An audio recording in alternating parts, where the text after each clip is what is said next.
নমস্কার বন্ধুরা, আশা করি আপনারা সবাই সুস্থ আছেন, ভালো আছেন। আমাদের চ্যানেলে আপনাকে স্বাগতম। আপনি যদি আমাদের চ্যানেলে নতুন হয়ে থাকেন, অবশ্যই চ্যানেলটি সাবস্ক্রাইব করে রাখবেন পরবর্তী আপডেট পাওয়ার জন্য। আজকের ছোট গল্পটির নাম হলো নিজেকে দুর্বল ভেবো না, তুমিও পারবে। একবার কোনোভাবে একটি ঈগলের ডিম এলো বনমুরগির বাসায়। ডিমটি ফুটে বাচ্চাও হলো, কিন্তু সেই বাচ্চা ঈগলের আকার পেলেও সে বনমুরগির বাচ্চাদের সঙ্গে বড় হতে লাগলো।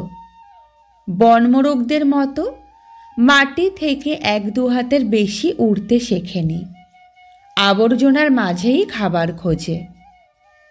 একদিন এক ঈগলকে উড়তে দেখে সেই ঈগল ছানাটিরও ইচ্ছে হলো উড়বে, কিন্তু তার বনমোরগ সঙ্গীরা সবাই বলতে লাগলো, তুমি পারবে না এত উঁচুতে উড়তে, দেখতে ওদের মতো হলেও তুমি যে আসলে বনমোরগ।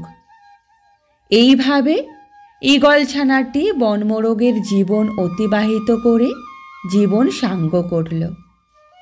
সে কোনোদিন জানলই না তার ক্ষমতা, দেখলই না আকাশের উচ্চতাকে।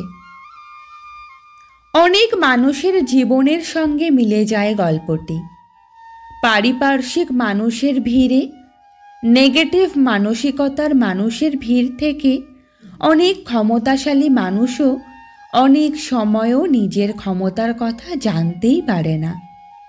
তাই স্বপ্ন দেখতে ভয় পেয়ে সারা জীবন এক বনমোরগের জীবনই যাপন করে চলে।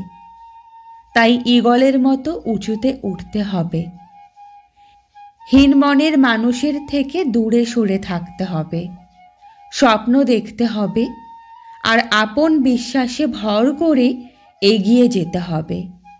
কেননা আমরাই আমাদের জীবনের লেখক। আমাদের ভেতরেও আছে সেই সম্ভাবনা, শুধু ওড়ার চেষ্টা করা বাকি।